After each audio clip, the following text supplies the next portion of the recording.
Good morning, everyone. Thanks for joining us here at the First Alert Desk at 8 a.m. I'm Gigi Barnett. We do want to bring you some updates to some news stories that did break yesterday.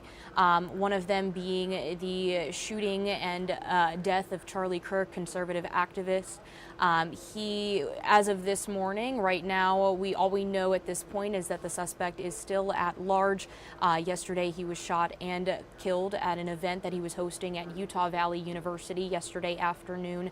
And we do know that law enforcement did take two suspects into custody yesterday, but they were not identified as the shooter, like we mentioned as of this morning.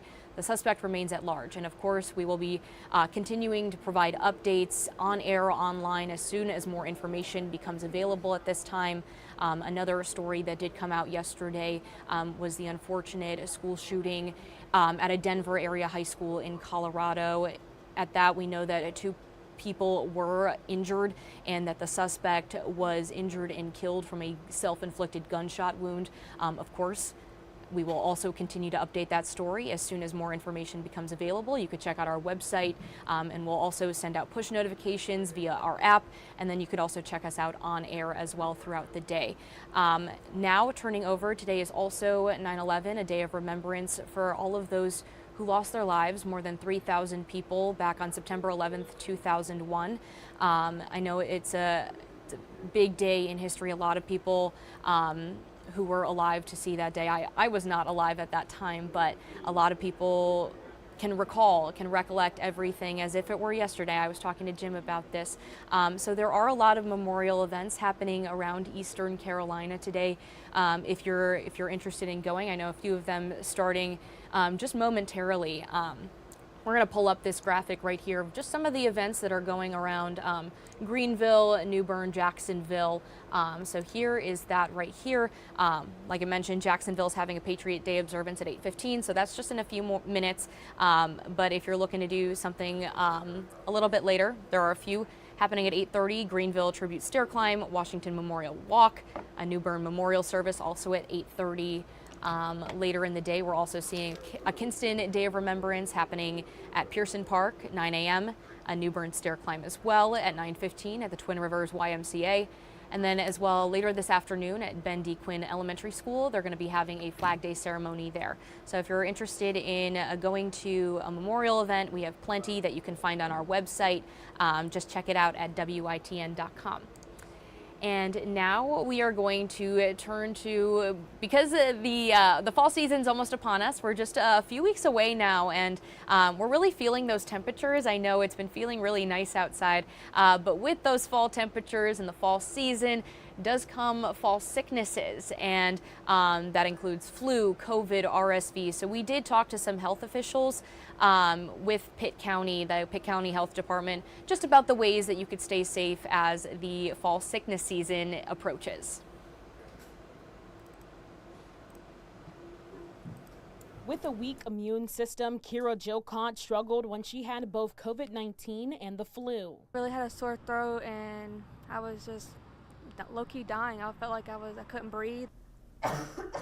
And with fall's arrival, Pitt County health officials are expecting to see more cases of COVID, flu, RSV, and other respiratory viruses. Back to school, being in kind of more closed environments, and also being in these closed environments where other kids or other adults can be sick and spreading it. We definitely see these spikes around this time. Last year, North Carolina saw over 500 flu deaths. Having worked in the emergency room for 7 years, doctorally prepared family nurse practitioner Ashley Jensen says she knows the effects of these viruses. I definitely see firsthand and see the literature of the devastation that flu and COVID have on adults and children. A new Centers for Disease Control and Prevention report shows the death rate in the U.S. returned to pre-pandemic levels in the last year as COVID fell out of the top 10 leading causes of death. Although the U.S. death rate is down to the lowest it's been since 2019, Jensen says it's still a concern this fall. COVID still has not gone away.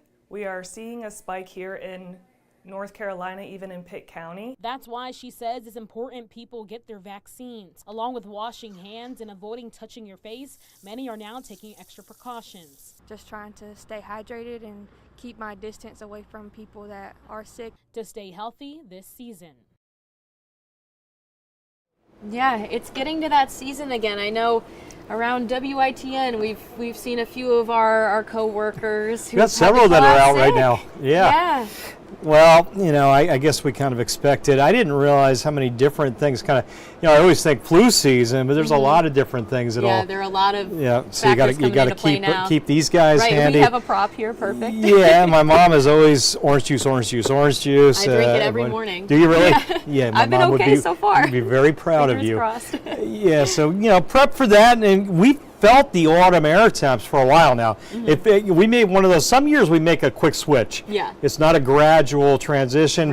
Right. This is one of those years where it was hardcore summer heat and humidity, and then seemingly overnight the pattern changed, and it hasn't flopped back since. And we've had a hot day here or there, but generally this run of below normal temps continuing as we head into the weekend. Next week, maybe getting back to normal. Let's dig into some numbers. I want some live cam shots. Some rain falling, light raindrops inland. Let me go full screen with that so you can see it. Along the Roanoke River, I would say Windsor southbound into Hamilton, Hassel, Oak City. Those raindrops easing towards Speed and Edgecombe County, Tarboro. Down into Stantonsburg and into Wayne County as well, outside of Goldsboro. Had a little of that in Greenville earlier that has since departed, and the road's actually drying out. Those inland light raindrops, I think, will diminish. You can see Arlington Boulevard. To me, that looks like it's trending dry now, but there are wet spots obviously out there. 66 on the thermometer. You've had no rain in Washington. Good news for some of the Patriot Day celebrations, honoring those who lost their lives 24 years ago on this date. I think most of you will be dry. There'll be exceptions here and there, but most of you dry. Washington 6-7 again. The air temp in New Bern 68. And again, cloudy. North wind at about 10. And the airport dry. Down on the coast, rain has generally stayed away so far. 70 degrees in Morehead City. Beaches today, I think mid to upper 70s on the sand. Wind still maybe hitting 20 along the Outer Banks, but generally I think 10 to 15 most areas. High risk of dangerous rip currents continues on the Outer Banks. And again, not a ton of rain out there, but a shower or two popping up. High tide coming at 11 a.m. We'll come back to a low tide at 5 p.m. Quick look at the tropics, and I'll pull that 8-day up. We do have a new potential development area out in the deep Atlantic. Don't worry about this right now. If it comes together, it's going to happen probably next week, the way it looks now. If at all, probability at 30% that Gabrielle will form. This looks, you're probably thinking, I've seen this story before. That map looks just like it did about 10 days ago when we thought Gabrielle was going to form with another tropical wave. Never happened, although we were at 90% probability. Everyone, including myself, thought we were going to have Gabrielle a week and a half ago. Didn't happen. Hopefully that's the same case this time. All right, 8-day forecast. Again, the sky's trying to get a little bit of sunshine. Later today, rain chance 40%. Light raindrops now. Scattered showers later. Take the umbrella just in case. Love where we're headed. Tomorrow, Saturday, Sunday. Hardly a cloud to be found. Just isolated cloud here or there with no rain. Highs low 80s, lows near 60.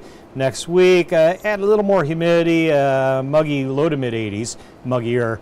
Overnights come up to the mid 60s. But all in all, once these rain showers get out of here today, that's pretty much it. Next week looks like a long shot right now on rain. That could change, but most of the data says unlikely as the nice air continues to hang around. Well, overall, a really nice forecast there, especially the weekend. That's a beautiful one to just be outside and enjoy the sunshine, the comfortable temperatures. It looks good. You can tell I'm happy with it. Oh, yeah. When I put feeling good in there on text for everybody at home to see, my general attitude is very positive where we're headed weather-wise. I mean, sunny skies, low humidity, low 80s. This is really good stuff here. And we're closing out the summer season, the 22nd, the start of autumn. This nice run of below normal temps continues almost right into autumn the way it looks right now. All right, awesome. Well, thank you, Jim, and thank you, everyone, for joining us this morning. Hope you all have a wonderful rest of your Thursday.